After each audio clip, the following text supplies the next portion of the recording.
Hello my fellow investors. In this video I'll show how ratios can deceive the unintelligent investor.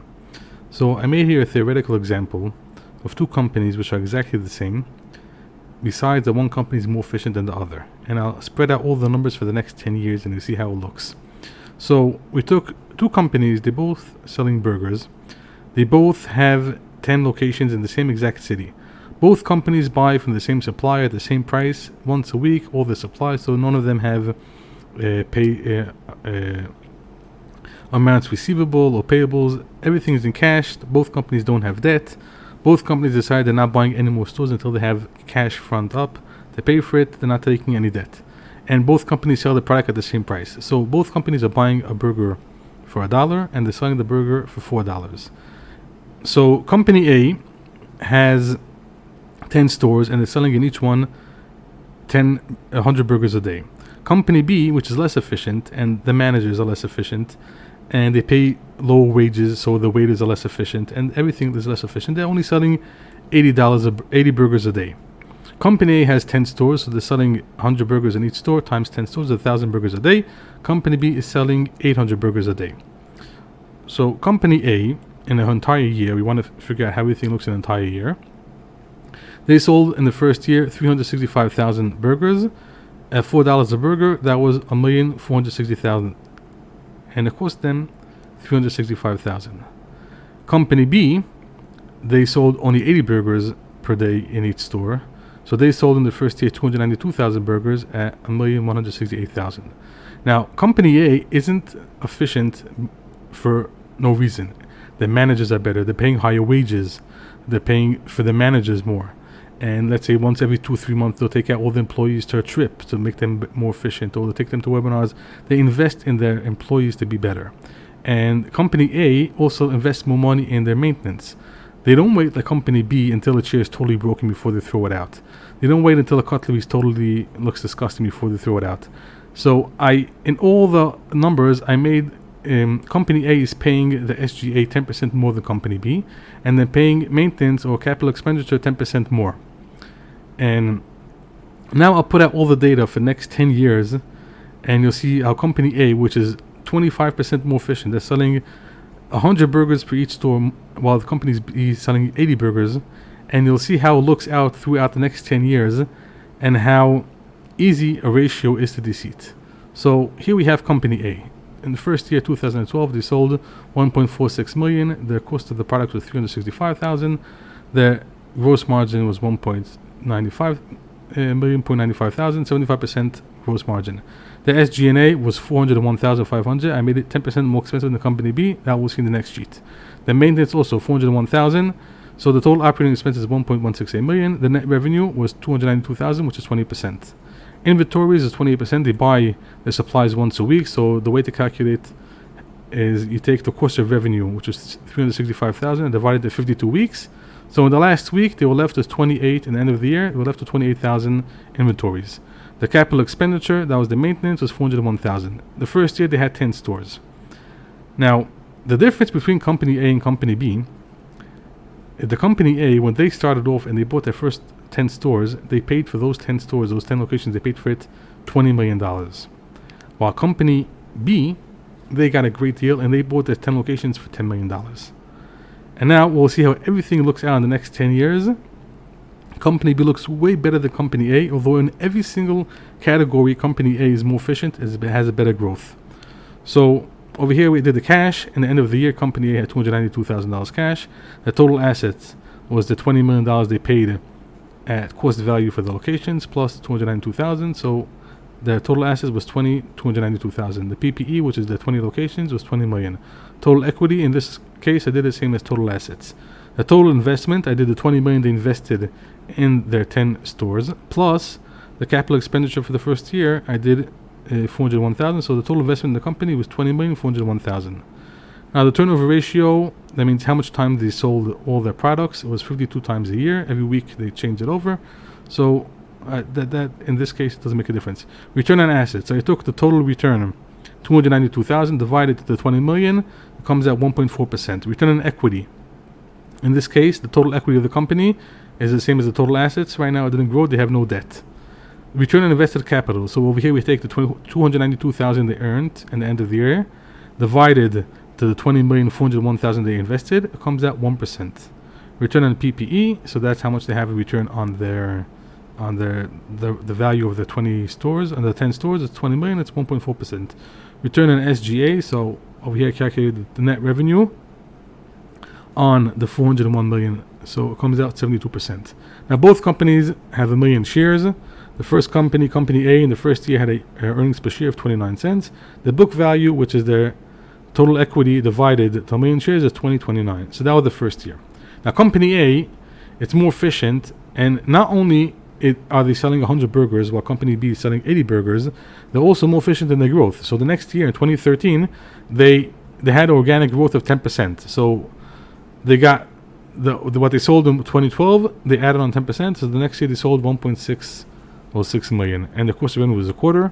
Each burger they sold for $4, they cost them $1, so the cost of revenue was a quarter.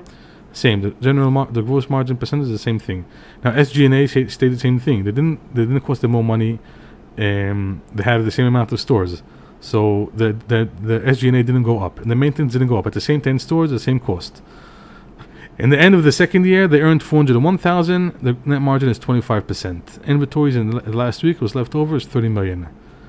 The capital expenditure, the same thing, and they still have 10 stores. But the cash now they have 693. That's how much they had left over from last year, plus what they earned this year. So they have 693. The return on invested capital grew to 2%, more than 1% the year before. The return on equity a little bit better. Return on assets a little bit better. You go with the next year. So they had a 10% growth. They sold 1.76 million, and everything the same thing. In the end of the year, they have 1.2 million. It's still not enough to buy another store. Each store costs $2 million. They still have to wait. They're not taking any debt. Until they get to $2 million, they're not buying another store. So only in 2016, all the cash together, what they earned from all the years before and what they earned that year, so they had enough money to buy another store. So in 2016, they bought another store. And we go on to 2017. So now their growth is even high because they had the organic growth of 10%, plus now they have 11 stores. So I did all the calculations, how much they earned, and their gross margin is going up already each year, 33, 37, 40. And that's how I calculated everything. The company's taking on no debt. They wait till they get 2 million, then they buy another location. And after 2022, after 10 years, they have 17 stores. And that's just from the organic growth of 10%. And every time they have enough money to buy a new store, they buy a new store. After 10 years, from 2012 to 2022, they have 17 stores.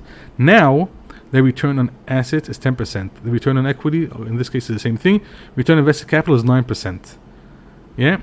The book value grew from the first year. The book value was 20.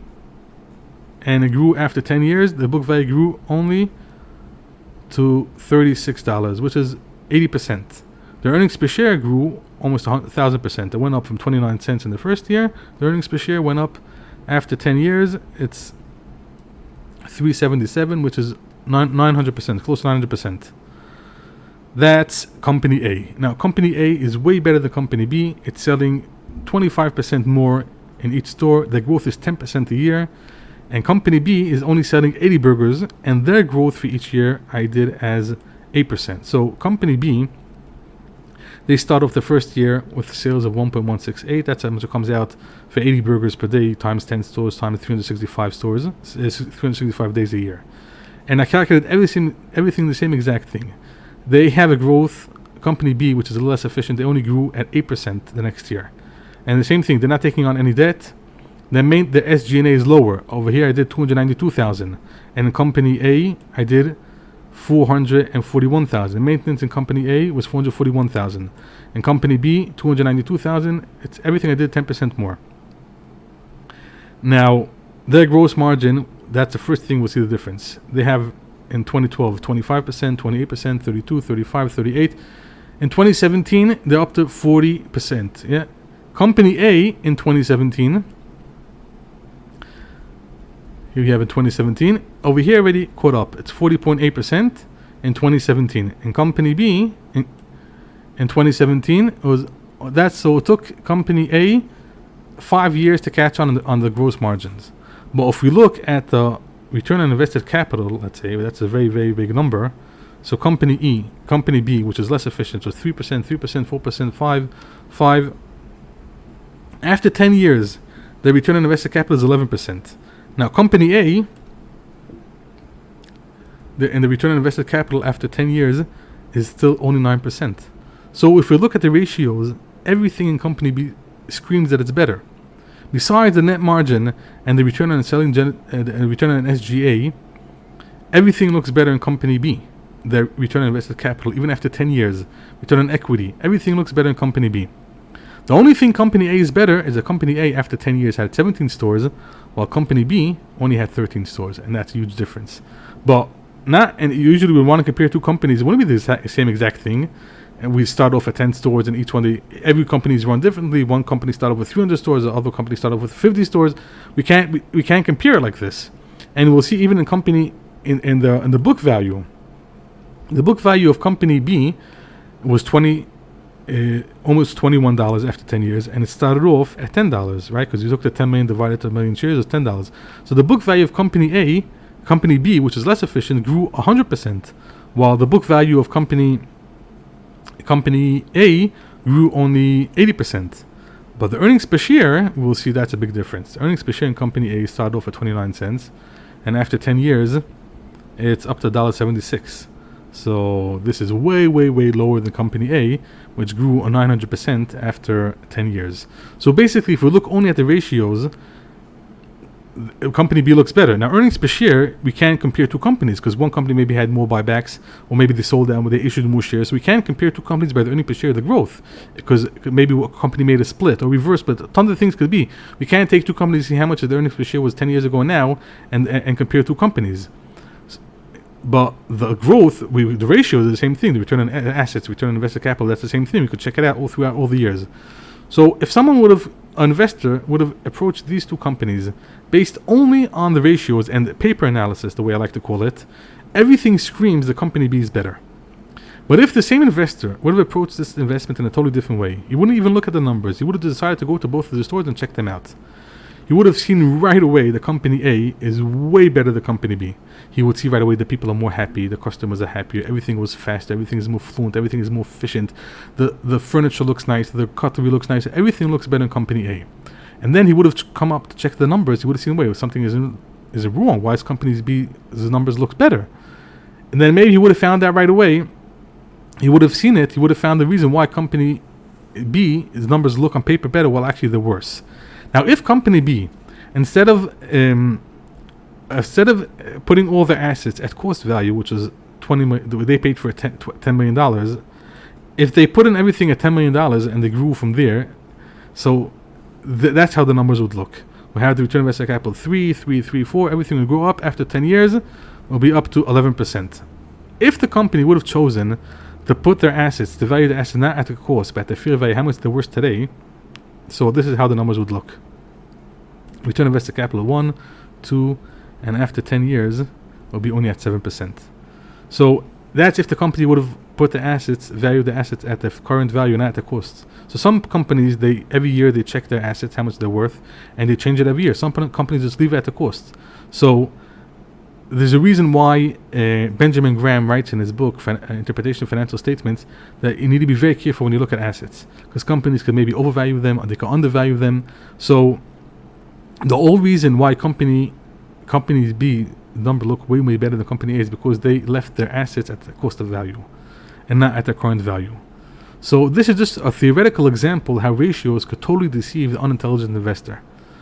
And there is a way to go around it, is by checking the investment with your own eyes and see how it looks. But that's pretty hard if you're looking into a company and there's no way you could find out how it looks, how the factories look, how the management is running. It's almost impossible for average investor, especially if he's a small investor, to find out the things by himself. So Phillip Fisher, who is a very famous value investor, he writes in his book Common Stocks and Uncommon Profits, in the second chapter, he writes something that he calls the scuttelbutt. He tells an investor, if you want to find out the true value of a company, you could go speak to insiders or competitors of the company and ask them what do they think is the good things about the company, what do they think is the good thing about the competitors, what do they think is the bad things. And you could find out all kinds of information which you wouldn't find out only by looking at the numbers. Speak to insiders, speak to employees who work at the company, speak to competitors, what they have to say about the other company. And that'll give you a lot of insight which you wouldn't get by the numbers.